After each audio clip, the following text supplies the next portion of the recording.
أبجل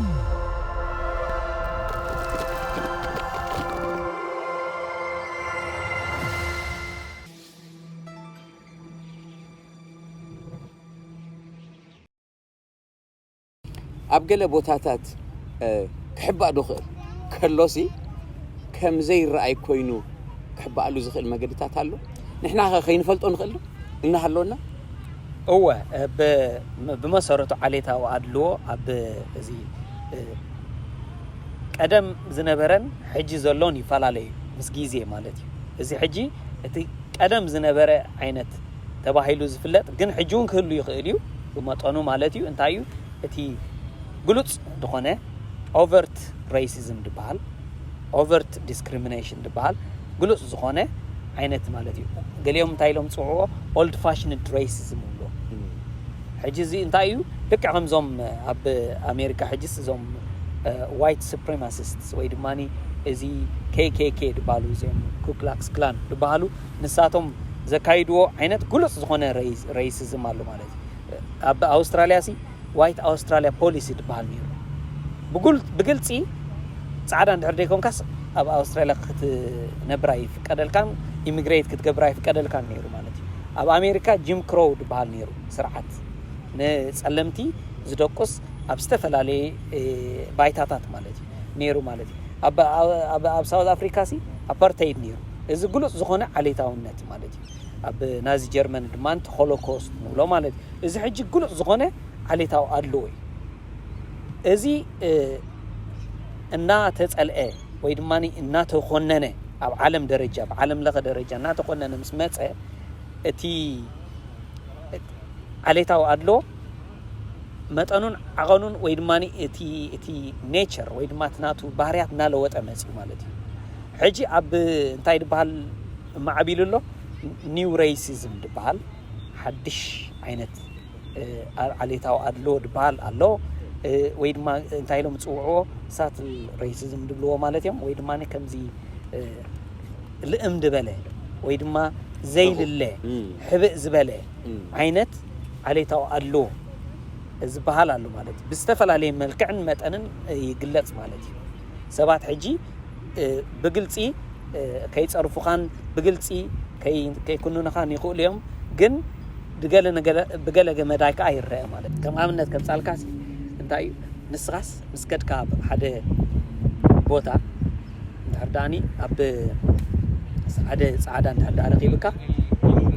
ቀዳመይቲ ትሕተታ ሕቶ ካበይ ኢኻ where are you from تبعال نجر ديت قاطم ويرتراو الله بلا يكلم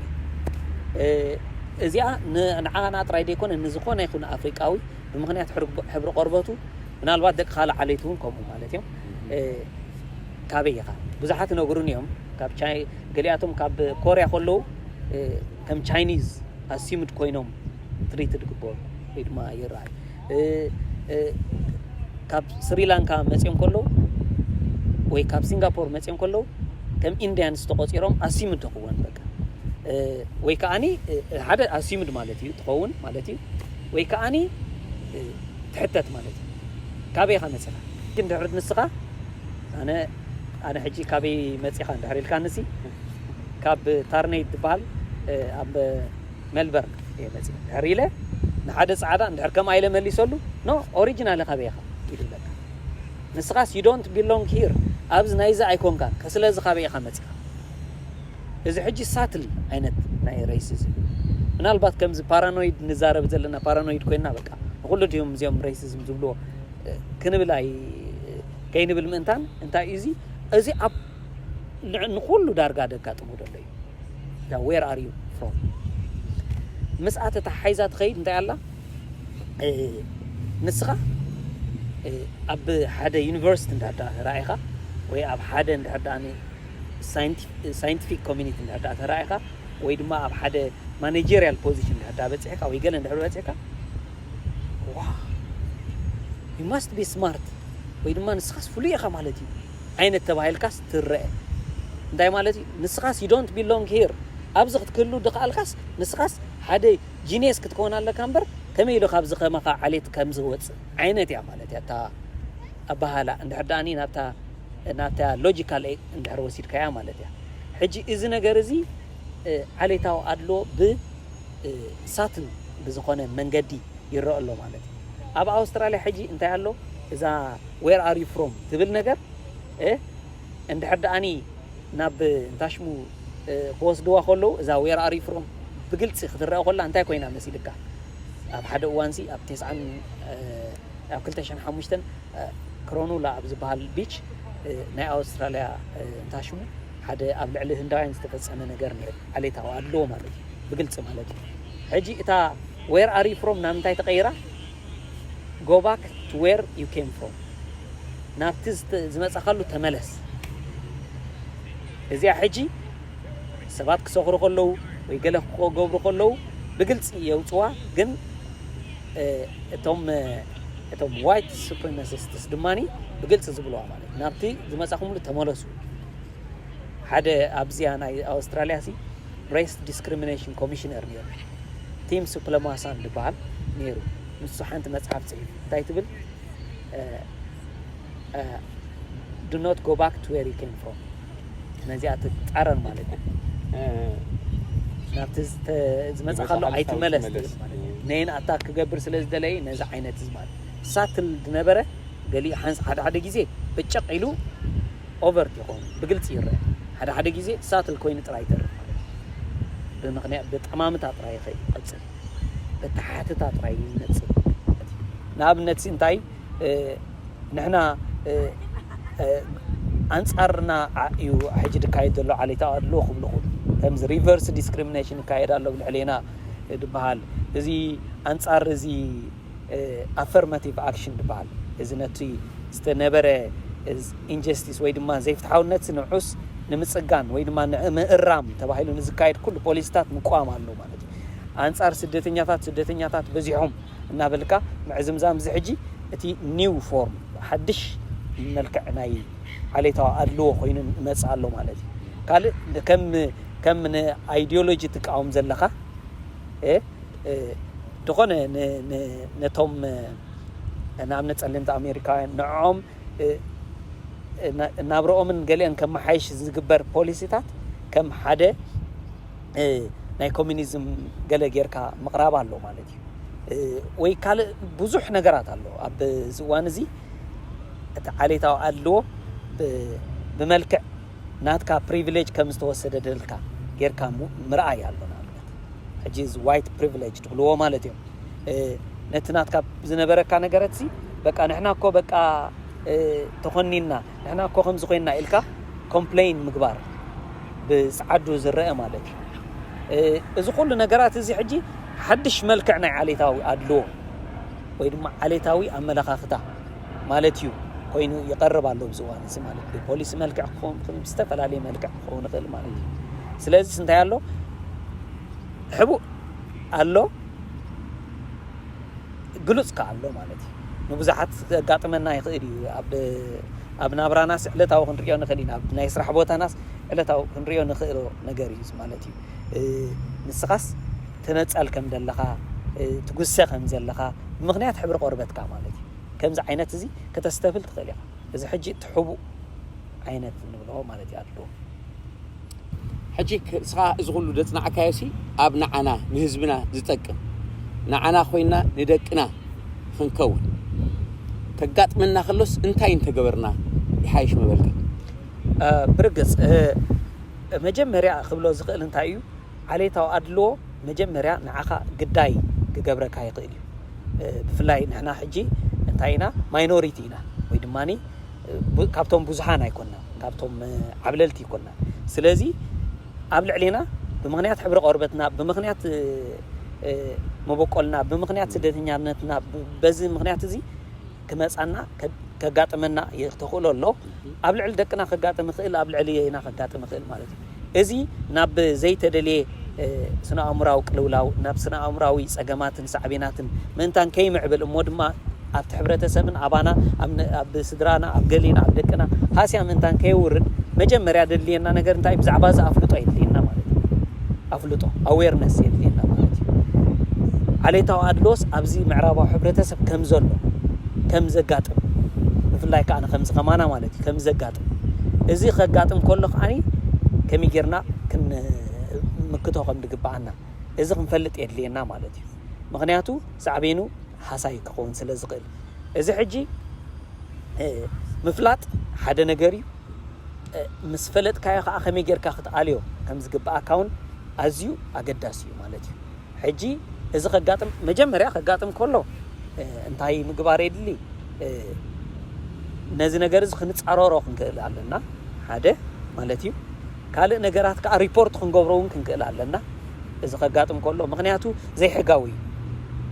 أب أمريكا الله حجي anti discrimination law دبال الله أب أستراليا الله anti discrimination act الله بهاجر درجة كونوني عليه تاو الله خقاتم كله أب استفلا لي وتا أنا يسرح وتا خون خل أب تمرت خون خل أب مزناق وتا خون خل أب shopping center دي أب كله دي أب استفلا لي هزباوي مسالة عتاتن هزباوي أقلقلوتات زوهابون كقاتم يخيل عليه تاو الله نزنا جرزي كقاتم كم زقل فليتكا بتحدوغن كاني نعو ممكات نعو مصرار نتوم كومو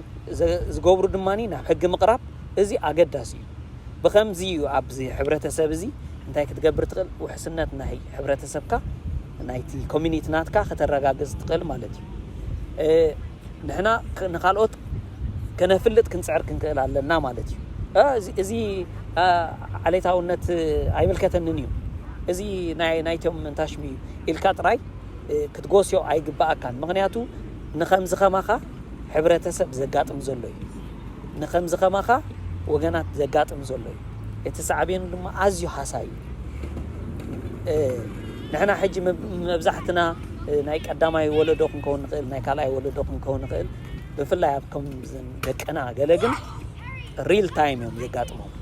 بغبري زغاطمو مالتي حجي اذا ነገር እዚ كنقحلو يدلينا مالتي كنفلط يدلينا مالتي قال شنخ مالتي كزارب تقوينا انتايو عليتاو ادلوس انتاي كتكون تقليخا قداي كتكون تقليخا كوم دماني فصامخ تكون تقليخا perpetrator كا تكون تقليخا حجي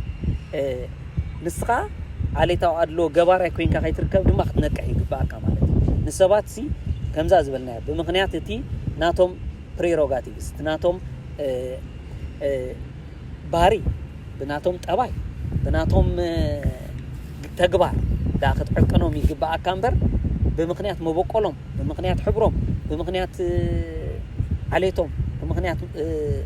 ناتهم هايمانوتن كالن ايكون كان كتعقنهم زلك ابزيا بتعام خنقح لينا نحنا مالتي نحنا سي كانت خالص منم دفلينا خمزي يله نفلت يغبانا نحنا respected كنكون حدا ندل خوينا اتخالون respected كون يدل مخانو نفلت يغبانا ازي حجي اتا مينيمم ناي ود سب ethical conduct يا ወይ دمانتي مورالو تحستا مالتي حجي قبل على خالوت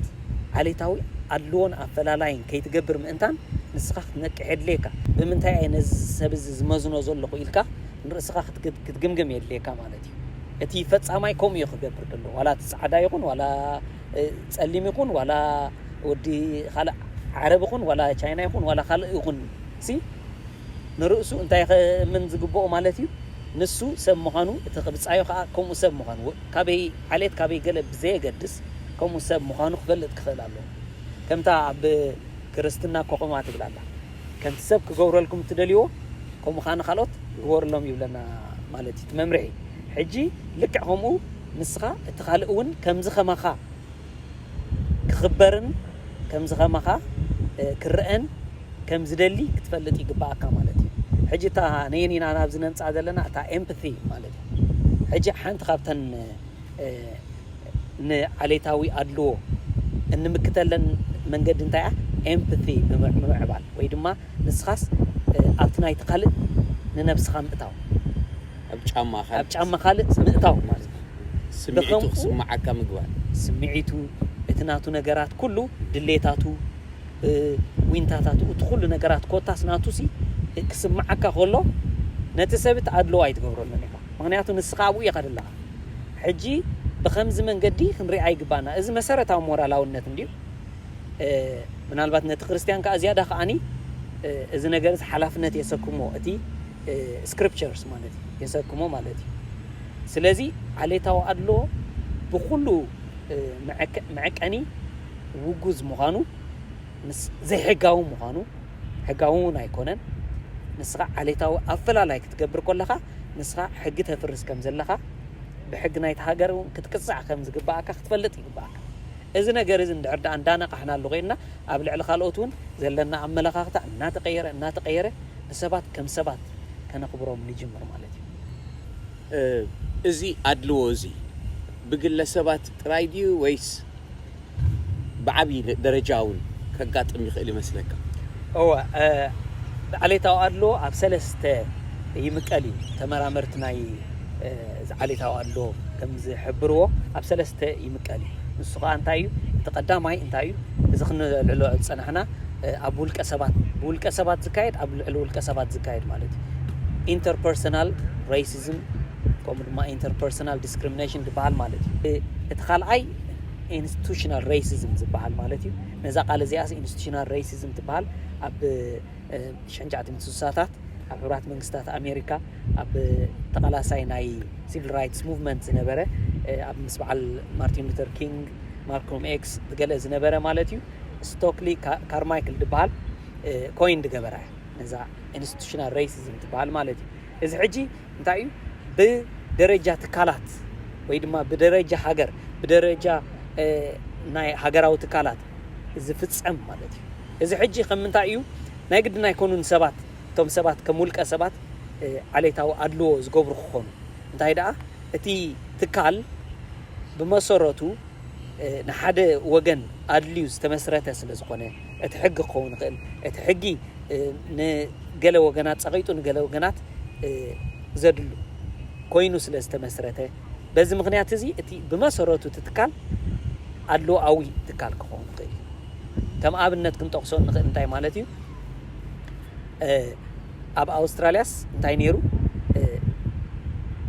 ዋይት ኣውስትራልያ ፖሊሲ ዝበሃል ነይሩ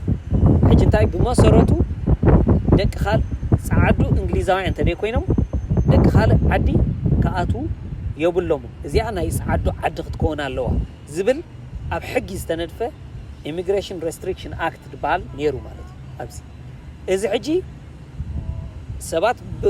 ሬሲስት ኾኑ ኣይኹኑ ብዘይ ገድስ እቲ ኢንስቲትዩሽን ግን ዝቆመ ትካል ግን ወይ ድማ ትቆመ ሕጊ ሬሲስት ስለዚ ዓሌታው አድሎ ብደረጃ ከምዙን ክኸውን ይኽእል ኣብ ኣሜሪካ ጂም ክሮ ሎውስ ነይሩ እዚ ሕጂ ንፀለምቲ ኣሜሪካውያን ዝደቁስን ኣብ ኩሉ ክፋል ናይ ሕብረተሰብ ዝሃሲ ኣድልዎ ዝገብር ሴግሪጌት ዝገብር እዩ ነይሩ ማለት እዩ ናይ ፀለምቲ እዚ ፀለምቲ ጥራይ ንፃዓዱ ጥራይ እንዳተባሃለ ዝተገብረ ሕጊ ማለት እዩ እዚ ሕጂ ጂም ክሮ ሎውስ እንታይ ኢንስቲትዩሽን ከም ኢንስቲትዩሽን እዩ ሬሲዝም ኣብ ሳውት ኣፍሪካ ዝነበረ ኣፓርታይድ ከም ኢንስቲትዩሽን እዩ ሬሲስት ኣብዚ እዋን እዚ ድማኒ እንታይ ክኸውን ኣሎ እዚ እንዳተራቐቐ ከይዱ ማለት እዩ እቲ ዝነበረ ሎውስ ሕግታት ገለ ተኣልዩ ክኸውን ይኽእል እዩ ግን ኣብቲ እዋን እቲ ሓንሳእ ምስ ኣተወ ዘይሃሰሰ በሰላ ገዲፉ ድኸደሉ ኣብ ዝተፈላለየ ነገር ሕጂ እንታይ እዩ እቲ ኢምፓክት ናቱ ይረአ ማለት እዩ እቲ ፅልዋ ይረአ ማለት እዩ እዚ ሕጂ ናይ ሕብራት መንግስታት ኣሜሪካ እቲ ሬዚደንሻል ሴግሪጌሽን ደሎ ወይ ድማኒ እቲ ናይ መንበሪ ቦታታት ናይ ፀለምቲ ንበይኑ ናይ ፃዓዱ ንበይኑ ገለ እዚ ሕጂ ኢንስቲትዩሽናል ሬሲዝም ውፅኢት ናቱ እዩ ኣብዛ ኣብ ኣውስትራልያ እውን ነዞም አቦሪጂንስ ንዕኦም ዝነፀለ ስርዓተ ቁጠባን ስርዓተ ፖለቲካን ስርዓተ ማሕበራዊ ናብራን ኣሎ እዚ ሕጂ እቲ ኢንስቲትዩሽን ኣብዛ ሃገር ዘሎ እዩ ሬሲስት ማለት እዩ ናይ ግድና ኣይኮነ እቲ ሰባት ከም ውልቀ ሰባት ሬሲስት ኮኑ እቲ ኢንስቲትዩሽን መሰረቱ እንድሕር ዳ ንዕኦም ዝንፅሎም ዘድልዎም እንድሕር ኮይኑ ሬሲስት ይበሃል ማለት እዩ ከምኡ ድማ ክንርኢ ንኽእል ኢና ብግሎባዊ ደረጃ እውን ከምኡ ኣሎ ማለት እዩ እንድሕር ዳ ንሓደ ሕብረተሰብ ዝያዳ ረብሓ ዝህብ ነቲ ካልእ ሕብረተሰብ ግን ዝሃሲ እንድሕር ኮይኑ እቲ ሕጊ ብኣህጉራዊ ደረጃ እውን እንተኮይኑ ኢንስቲትዩሽናሊ ሬሲስት ክኸውን ማለት እዩ ወይ ድማኒ ብትካል ደረጃ ኣድልዎ ኣለዎ ማለት እዩ እቲ ሳልሳይ ምናልባቱን ነውሕ ክንዛረበል ዘይንኽእል ሕጂ እንታይ እዩ ኢንተርናላይዝድ ሬሲዝም ዝበሃል ኣሎ ወይ ድማ ንስኻስ ነቲ ዓሌታዊ ኣድልዎሲ ንስኻስ ተቐቢልካስ ኣብ ልዕሊኻ ኣድልዎ ተገይሩ ከሎስ ተቐቢልካስ ከም ናትካ ጌርካ ትኸይድ ሕጂ ኣብ ጸለምቲ ኣሜሪካውያን እንታይ ይርአ ኣሎ እቲ ካብ ነውሕ ነበረ ማለት እዩ ትምህርቲ ተማሂርካስ ኣብ ዝብጻሕ ደረጃ ምብጻሕ ሲ ከም ናይ ጸዓዱ ነዚ ብመጽናዕትታት ተረጋገጸ እንድሕር ደኣ ንፉዕ ኮንካ ወይቃ ሲቭ ማለት ሲ ተማሂርካ በቃ ዘስልጥ ገለ እንድሕር ኮንካስ you are acting white ትበሃል ናይ ጸዓዱ ባህልኻ ተግብር ደለኻ ተባሂልካስ ትንጸል ከመይ ገይረ ዳሞ ካልቸርካስ ከምዚ ሓደካ ናይ ዋይት ካልቸር ከምዚ ምጻኻ እዚ ሕጂ እንታይ ማለት እዩ ብላክስ ከምዚ ኮይኖም ክነብሩ ኣለዎም ዝብልሲ ኢንተርናላይዝ ጌርካ ኣለኻ ማለት እዩ ሕጂ እዚ ኢታትካ ኣሎ ማለት እዩ ብዝተፈላለየ መልክዕ ኣብ ትምህርቲ ጥራይ ደይኮነ ሓደ ኣብ ትምህርቲ እዚ ጆን ኦግቡ ዝበሃል ሓደ ተመራማራይ ዘረጋገጸ እዚኣ ሓቂ እዚኣ ማለት እዩ ኣክቲን ዋይት ትበሃል ማለት እዩ ብምርምር ዝተረጋገጸ ካልእ ሕብረተሰባት ድማኒ እቲ ናይ ብላክ ካልቸር እዚ ከምዚ እዩ ዝብል ኣመለኻኽታ እንዳኣተወካ ንርእስኻስ ባዕልኻ ትንጽላ ማለት እዩ ካብቲ እዚ ንዓና ኣይምልከተናን እዩ ኢልካ ማለት እዚ ሕጂ ኢንተርናላይዝድ ሬሲዝም ይበሃል ማለት ሕጂስ ብሰለስተ መሳልል ክንሪኦ ንኽእል ኢና ማለት ንኻልእ ኣትሒትካ ምርኣይ ብፍጹም ምስ ቃል ኣምላኽ ዘይሰማዕ ነገር እግዚኣብሔር ምስ ኩሉ ስልጣኑ ምስ ኩሉ ክብሩ ንሓደ እኮ ኣይንዕቕን ይብል ቃል ኣምላኽ ንሕና ድማ ኩልና ሓደ ገይሩ ይፈጢሩና ሓደ ሰብ ንኻልእ ሰብ ክንዕቕሲ እግዚኣብሔር ኣይፈቕደሉን እዩ እቲ ዝገርም እውን እዛ ቆርበትና ብላዕሊ ዘላ እምበር ኩሽጥና ኩላትና ሓደ ኢና ሕጂ በዚኣ ዘላ ነገርና ኣሽቱ ነገራት ብዝናይ ደገ ሓደ ነቲ ሓደ ኣትሒቱ ክሪኦ ዘይግቡእ እዩ ስለዚ ከምቲ ዝበልካዮ ንሕና ንኻልእ ኣትሒትና ከይንርኢ ክንጥንቀቕ ከም ዘሎና ከምኡ ዓይነት ነገር ከጋጥመና ከሎ ቅኑዕ ዝኾነ መገድታት ስቴፕስ ክንወስድ ከም ዝግባአና ምናልባት ኩሉ ከዓ ከምኡ ክንሪኦ ክንድሕር ደሊና ከዓ ደይከውን ንፀገብ ገይና ንገሊኡ ድማ ሸለል እናበልናዮ ክንሓልፎ ዘለና ነገር ግን ኣብኡ ትላይን ክንፈልጣ ትክክል ዶ ኣለኹ ወይስ ካብታ ናትካ ትምህርቲ በፂየ ኣለኹ ብትክክል እምበር ትዛረብ ኣለኻ እቲ ዋላ መጽሓፍ ቅዱስ እውን ድሕሪናዮ ኮኒ ሻራ ትበሃል ቃል ኣላ ሻራ ብዘይ ኣድልዎ ብዘይ ሻራ እንዳበለ ይምዕድ ንኣብነት ሐዋርያ ያዕቆብሲ ከምኡ እዩ ድብል ምሽ እቲ ሓደ ሰብ ክመጽእ ከሎ እቲ ሓደ ባዕባዕ ድብል ተኸድነ ወይ እቲ ሓደ ሻራ ክትገብሩ ኣብ ማእኸልኩምሲ ሻራን ባእስን ምፍልላይን ካብ ዝህሉስ ኢሉ ከዓን ጳውሎስ ከዓኒ ይዛረብ ማለት እዩ ሻራ ብምህላው ኣብ ማእኸልኩምሲ ብመሰረቱስ ጌጋ ምዃኑ ይዛረብ ሕጂ እቲ ሻራ ንብሎ ዘለና እቲ ዲስክሪሚኔሽን እንድዩ ዲስክሪሚኔት ብምንታይ ዲስክሪሚኔት ትገብሮ ይፈላለ ገሊኡ ብቆርበት እዩ ብዓሌት እዩ ገሊኡ ግን መጽሓፍ ቅዱስ ከዓንስ እንታይ ይብለና ብንጹር ጳውሎስ ማለት እዩ ደጊም አይሁዳውን ጽራውን ተባዕታይን ኣንስታይን የለን ባርያን ስኪትን ድበሃል እዚ ነገር እዚ የለን ኣብ ቅድሚ ኣምላኽስ ኩሉ ማዕረ እዩ ድብል ኣሎ ሕጂ እቲ ማዕረ ዝበሃል ኣዝዩ መሰረታዊ እዩ ሰብ ብተፈጥሩ ማዕረ እዩ ሰብ እዩ እዚ ነገር እዚ ኣነፂርና ክርዳእና ይግብኦ እቲ ሰብ ሽዑኡ ኣብ ልዕሊ ዘለዎ ዝያዳ ዝውስኾነ ትሕዝቶታት ትምህርቲ ይኹን እቲ ተሞክሮ ይኹን እቲ ብሰሪሑ ዘምጽኦን ሃብቲ ይኹን እቲ ካልእ ኩሉ ተወሳኽን ተደራብን ድመጽእ ነቲ ሰብ እቲ መሰረታዊ ትሕዝቶ ኣይልውጦን እዩ ሰብ ንሰብ ካብ ሰብሲ ናብ ካልእ ፍጥረት ኣይልውጦን እዩ